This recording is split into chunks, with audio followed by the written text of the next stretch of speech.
17. Difficult and dangerous work. Joe's old car labored and coughed and wheezed, crawling up the long, steep ascent to Blewett Pass, high in the Cascade Mountains. That morning, in June of 1935, he had thrown his banjo and his clothes in the back seat, said goodbye to Joyce for the summer, and driven out of Seattle, heading east, looking for work. Jobs were still scarce, but there was hope for Joe. The previous summer, President Franklin D. Roosevelt had traveled out to Washington, to a town near the Columbia River and a 50-mile-long dry canyon called the Grand Coulee. 20,000 people gathered to hear him speak, among them George Pocock and his family. When President Roosevelt appeared on the platform before them, the crowd roared its welcome, and when he spoke of plans to build a massive new dam in that rough, empty country, they cheered again. The Grand Coulee Dam, he said, would bring water to arid farmland, generate electrical power, and create thousands of jobs. Now, less than a year after Roosevelt's speech, Joe drove down from the mountains, through gently rolling jade-green wheat fields, into the rugged Washington scablands, then onto the ramshackle boomtown of Grand Coulee, perched just above the Columbia River. 30 minutes after he stepped out of his car, he had a job. To build the foundation of the dam, hundreds of workers first had to knock away layers of loose rock from the canyon walls to get to the older granite bedrock. Then the granite itself had to be shaped.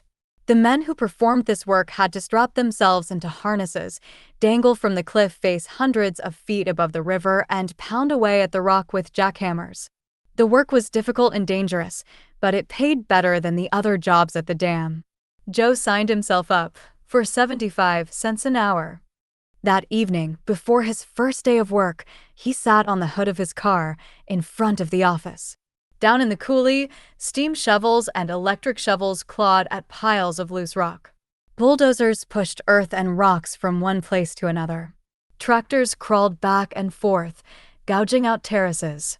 On the cliffs, men suspended from ropes crawled and swung from one spot to another like so many black spiders. Studying them, Joe saw that they were drilling holes in the rock faces with jackhammers. As he watched, a long, shrill whistle blew, and the jackhammer men scrambled quickly to the tops of their lines. At the base of the cliffs, hundreds of men who'd been loosening the fallen rock with picks and crowbars suddenly scurried away. The deep, hollow, concussive sound of an explosion boomed and blossomed across the canyon. A shower of rocks and boulders tumbled down onto the piles below. Joe was not at all sure what he was getting into here. But he was flat broke again and more than a little discouraged. Not just about money, but about the whole crew business. Demoted and promoted and demoted again, he'd started to think of himself as a kind of yo-yo in the hands of the coaches. And yet the notion of Olympic gold had begun to work its way into his brain. A medal would be real and solid. It would be forever. Something nobody could deny or take away. He wanted that gold medal now, and it surprised him how much it had begun to mean to him. He figured it had something to do with Thula. Or with his father. Certainly, it had something to do with Joyce. He felt more and more that he had to get to Berlin to prove something to himself and to his family. To do that, he had to make the first varsity boat. And to do that, he had to pay for another year of school. That meant strapping on a harness, grabbing a jackhammer, and lowering himself over the edge of a cliff in the morning. The jackhammer work was brutal. For 8 hours a day, he dangled on a rope in the furnace-like heat of the canyon, pounding at the wall of rock in front of him. The jackhammer was heavy and seemed to have a life of its own, constantly trying to rip itself out of his grip. Rock dust, gritty and irritating, swirled around him. It got in his eyes, his mouth, and his nose. Sharp chips and shards of rock flew up and stung his face. Sweat dripped from his back and fell away into the void below. He learned to cooperate closely with the men dangling on either side of him. They worked together, keeping an eye out for rocks falling from above, dodging them when they did, calling out warnings to those below, searching for better places to find seams in the rock. By the end of each day, he was exhausted, parched with thirst, and ravenously hungry. 3 times a day, he ate in the mess hall, sitting shoulder to shoulder with men at long tables. He ate as he had back in his boyhood at the gold and ruby mine, tucking into mountains of food. Eggs, pancakes, bacon, and sausage at breakfast. Then sandwiches and ice cream for lunch. Finally, a huge meal of red meat or chicken at dinner, topped off with slabs of pie. Joe never left a scrap on his plate or anyone else's within reach. Each night he climbed up the hill to a place called Shacktown, where he had found a cheap room to rent in a long rickety shed-like building. The building had no indoor plumbing and only enough electricity to supply one bare light bulb that hung overhead. Each of the gravel streets in Shacktown had a shower house, but Joe soon found that taking a shower was not a comfortable experience. Hordes of black widow spiders lurked in the rafters above the showers, and they tended to drop on the men below as soon as the water was turned on. After watching a few of his neighbors leap out of the shower yelping and batting at themselves, Joe finally took to carrying a broom into the shower each evening to clear the rafters of eight-legged invaders before he turned the water on. For the first couple of weeks, Joe kept mostly to himself after work and dinner, sitting in the dark, playing his banjo. Then he discovered that there were 2 boys from the Washington Shell House working at the dam as well. He didn't know either of them very well, but that was about to change. Johnny White had sat in the number 2 seat in Coach Bowles' outstanding freshman boat. He was an inch shorter than Joe and more slightly built, with all-American good looks. He was also nearly as poor as Joe Rance. He graduated from high school at 16, then spent the next 2 years working in a shipyard and a sawmill, saving cash and building brawn. Now he'd arrived at Grand Coulee looking to make more money and build more muscle. The other Washington boy at Grand Coulee was Chuck Day. He was pure muscle, broad in the shoulders, and his eyes could be cheerful one moment, flashing with rage the next. He wore glasses but managed to look tough doing it, and despite Ulbrichtsen's rules, he almost always had a cigarette dangling from his lip. The previous year, he had rowed in Bobby Macha's boat. He and Joe had hardly ever exchanged 2 words, at least not civil words. Now, though, the 3 boys fell into an easy and comfortable friendship. Without a word, they put aside the rivalries of the Shell House, forgot about the insults. After their long, crushingly hard work weeks, they gathered on Saturday afternoons to escape the heat and watch movies at the Grand Coulee Theater. At night, they wandered B Street, a 3-block stretch of dirt and gravel lined on either side with card rooms and bars and pool halls and Fleabag hotels and a Chinese restaurant, the Woo Dip Kitchen. Jazz and country music poured out of the bars and dance halls. The boys took it all in with wide eyes. None of them had ever seen anything quite like it, and they weren't sure how to behave in this new world. They remembered Al Ulbrichtsen's rules: no smoking, no drinking, no cussing, but there were many temptations. They drank some beer and played some pool and sang along with ragtag cowboy bands late into the night. When they wanted to escape the noise of B Street, the boys sometimes traveled down the coulee to swim in Soap Lake. For the most part, though, they stayed in Grand Coulee, where they could toss a football around, hurl rocks off the edges of the cliffs, or sit around a campfire at night telling ghost stories as coyotes yelped in the distance. They were happy, free, and easy, cut loose in the wide expanse of the western desert, ignoring for now the contest that they all knew lay ahead the following year. George Pocock at work in his shop. 18. The parts that really matter. In mid-September, Joe returned from Grand Coulee with enough money to make it through another year. Joyce had abruptly left her job that summer after the judge had taken an inappropriate interest in her and chased her around the dining table one afternoon. Luckily, she found work with another family nearby. The new job started off on an uncertain note. On the first evening, the lady of the house, Mrs. Tellwright, asked her to make a difficult dish, duck à l'orange, for dinner. Joyce was horrified. She knew what a duck was and what an orange was, but nothing about how to bring them together in a recipe. Mrs. Tellwright found Joyce's effort to be pretty much inedible. Instead of firing her, though, She quietly pulled Joyce aside and suggested that the two of them take cooking classes together. They did, and that turned out to be the beginning of a long and happy friendship. Joe resumed visiting his father at the bakery, and Harry mentioned again that he and Thula sometimes took trips by themselves, which meant Joe could visit his half-siblings without worrying about Thula throwing him out of the house. The first time he and Joyce visited, though, they were shocked. They found that his father and Thula had been gone for 3 straight days, and the kids were hungry, almost entirely out of food. Harry Jr., the oldest at 13, said that his parents had packed a pressure cooker full of stewed beef, potatoes, and vegetables, taken a loaf of bread and some canned goods, and gone to Medical Lake in eastern Washington. He didn't know when they might return. Joe and Joyce took the kids out for ice cream, then bought some basic provisions before dropping them back home. By the next day, when Joe drove by to check, Harry and Thula had returned. But he could not figure out what they'd been thinking. Apparently, this had been going on all summer long.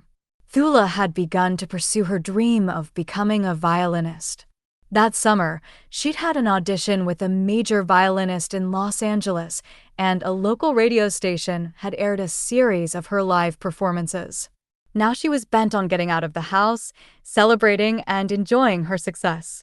Joe headed back to the Shell House to get in shape for what was to come. Johnny White and Chuck Day showed up too, dusty and tanned from Grand Coulee. Coach Ulbrichsen was back as well, and his desire for Olympic gold had only grown stronger over the summer. He told his wife in private that if he didn't fetch gold in Berlin in 1936, he planned to quit coaching. To pull it off, though, he knew he had to find 9 young men of exceptional strength, grace, endurance, and most of all mental toughness. They would have to row almost flawlessly in long races and short, under all kinds of conditions. They would have to live well together in close quarters for weeks at a time. They would have to perform on the most prominent stage in the sport, in full view of the whole world. He believed he had such boys somewhere at the Shell House, but he had not identified them yet. To find that ideal crew, Ulbrichsen had begun to turn to George Pocock for advice. At some point that fall, as he talked to Pocock, the subject of Joe Rance came up. Ulbrichsen had been studying Joe for a year now, ever since Tom Bowles had told him about the boy. Since then, Ulbrichsen had tried everything. He'd scolded Joe, encouraged him, demoted him, promoted him. But he wasn't any closer to understanding the mystery of Joe Rance. There were days when he rode like quicksilver, so smooth and fluid and powerful that he seemed a part of the boat and his oar and the water all at once. But there were other days when he was downright lousy, when he seemed to row as if his mind was somewhere else, lost in his own little world. Now Ulbrichsen asked Pocock to take a look at the boy.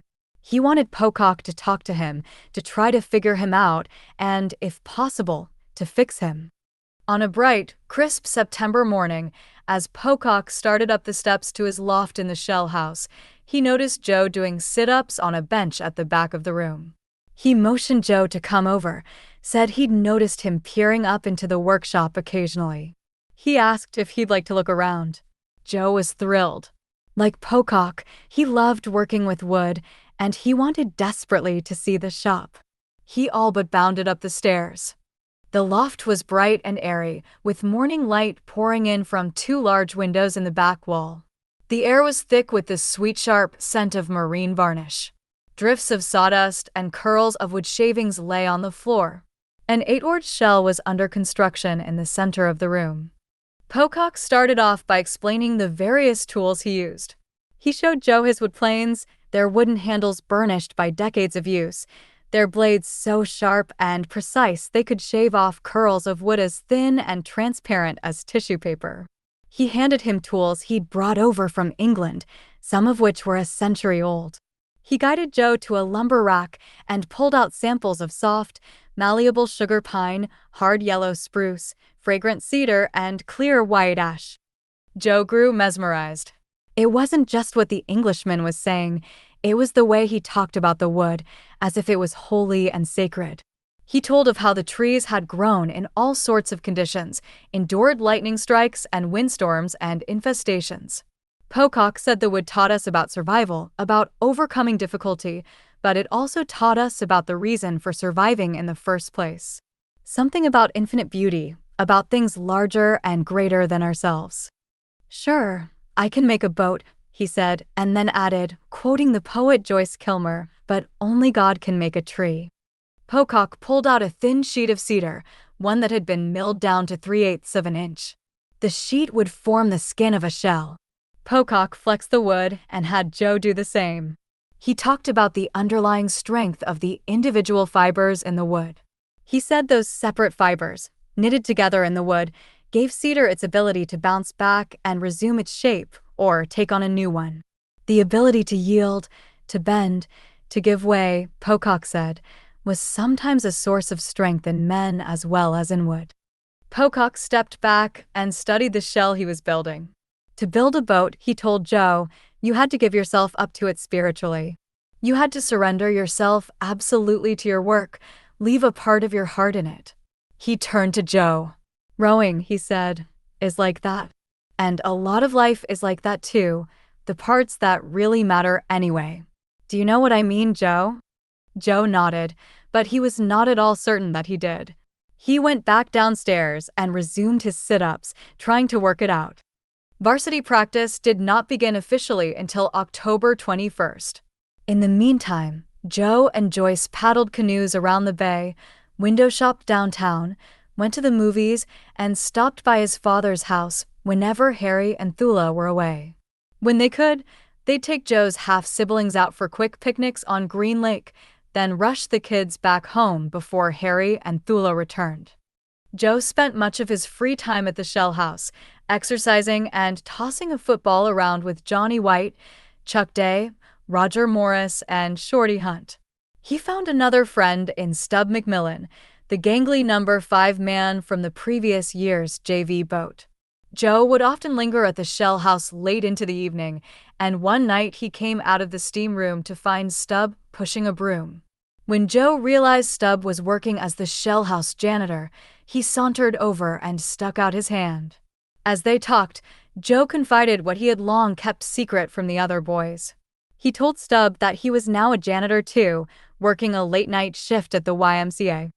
When varsity practice began, the previous season's rivalries and hard feelings and insecurities erupted again. There was no fiery speech from Coach Ulbrichsen this time. There was no need for it. Everyone knew exactly what the stakes were this year. Ulbrichsen gathered all the boys on the ramp, straightened his tie, and announced that there would be no set boats. He was going to mix and match the boys until he found the ideal crew. Until then, it was going to be every man for himself. For the next few weeks, Joe bumped back and forth between the 3rd and 4th boats. He was rowing hard, but his spirits were starting to flag. He missed the camaraderie that had grown among his classmates after 2 years of rowing together. He missed Shorty Hunt sitting behind him, whispering, "Don't worry, Joe. I've got your back," whenever Ulbrichsen yelled at him. He missed gruff Roger Morris, who rarely said a word but was always there for him. Joe hadn't really thought before about how much it mattered to him that those 2 fellows were in the boat with him, but it turned out that it did matter a lot. He had the same feeling every time he watched his grand coolie buddy Johnny White sweep by him in another boat, part of something else now, part of a crew of boys dead set on defeating him. When he was abandoned in Sequim, he promised himself he'd never depend on anyone else, not even on Joyce, for his happiness or his sense of who he was. Now he began to see that he'd allowed himself to do exactly that, with the usual painful results. He hadn't expected it. He hadn't prepared for it. And now the ground seemed to be shifting under him in an unpredictable way. Then, just a few days into the season, the ground shifted again. Joe learned that Thula was dead, killed by an infection. He was numb. He didn't know what to think or to feel. Although she'd abandoned him and turned him away, Thula had been the closest thing to a mother that he had known since he was 3. There had been at least some good times back in Spokane when they had all sat together on the big swing in the backyard. Over the years, he had wondered what he might have done to make things better between them. Now he would never know. Mostly, though, he worried about how his father, and even more his half-siblings, would cope with the change. The next morning, Joe went by his father's house. He found his father and the kids sitting at a picnic table on a soggy lawn. They talked for a while about Thula's life. Joe told his father how sorry he was. Finally, Harry turned abruptly to Joe and said, "Son, I've got a plan. I'm going to build a house where we can all live together. As soon as it's done, I want you to come home." Joe sat at the table staring at his father. He did not know what to make of the proposal. He did not know if he could trust the man. He stammered out a vague answer. They talked some more about Thula. Joe told the kids that he would be coming by more often to keep them company from now on. But he drove back to the YMCA that night not sure what to do. Slowly his confusion turned to anger, which gave way again to confusion and then anger again, all of it washing over him in waves.